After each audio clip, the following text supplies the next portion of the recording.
Kita masuk dulu di awal sebagai apa itu sebenarnya diagram Arrow ataupun flow diagram. Diagram Arrow adalah merupakan sebuah gambar ataupun bagan yang memperlihatkan sebuah urutan dan hubungan antar proses beserta instruksinya. Gambaran ini dinamakan dengan berbagai macam simbol. Setiap simbol menggambarkan sebuah proses tertentu. Bahkan antar proses digambarkan dengan garis penghubung. Kemudian kita masuk kepada berbagai macam diagram Arrow itu sendiri. Yang pertama, diagram Arrow System. Ini ada sebuah bagan yang memperlihatkan urutan prosedur dan proses dari berbagai macam-macam file dalam sebuah media tertentu. Diagram Arrow System menggambarkan hubungan antara suatu file dengan file lainnya.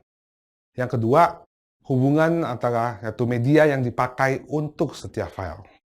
Kemudian yang kedua adalah diagram Arrow Program, yaitu bagan yang memperlihatkan sebuah urutan dan hubungan proses ke dalam suatu program. Kegunaannya dalam Arrow Program adalah langkah awal pembuatan program, kemudian urutan proses di program menjadi lebih jelas. Kaidah-kaidah umum pembuatan diagram Arrow.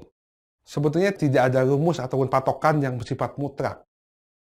Gambaran hasil pemikiran dalam menganalisa suatu masalah dengan komputer tidak memiliki sebuah patokan yang pasti. Namun, diagram Arrow yang dihasilkan oleh seseorang dapat bervariasi, terutama antara satu programmer dengan program lainnya. Diagram Arrow lebih kepada mindset orang ketika membuat program. Arrow-nya seperti apa? Dasarnya seperti apa? Flow-nya seperti apa? Jadi, secara pikir seorang itu dituangkan ke dalam sebuah diagram. Ada 3 bagian utama dalam sebuah pengolahan diagram Arrow, yaitu utama input, ataupun bahan mentah, kemudian proses, dan juga menjadi output. Output di sini akan menjadi bahan jadi daripada input itu sendiri. Jadi bersifatnya adalah cycling, di mana urutan dasar pemecahan suatu masalah pada pengolahan data dengan komputer itu dimulai dengan kata start, yaitu berisi instruksi untuk persiapan untuk memulai dalam sebuah pemecahan sosial. Kemudian ada namanya read, yaitu instruksi kegiatan untuk membaca data dari sebuah peralatan input.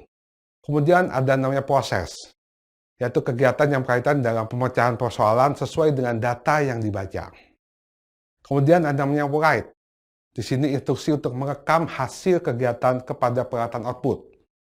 Dan terakhir adalah end, yaitu akhir dari kegiatan pengolahannya.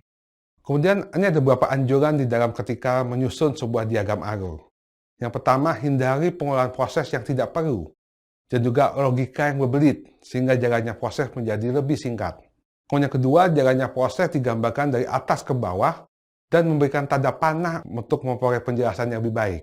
Sebuah flowchart diawali dari suatu titik start, dan diakhiri dengan titik end. Jadi start dan end itu menandakan awal dan akhir pada sebuah flowchart.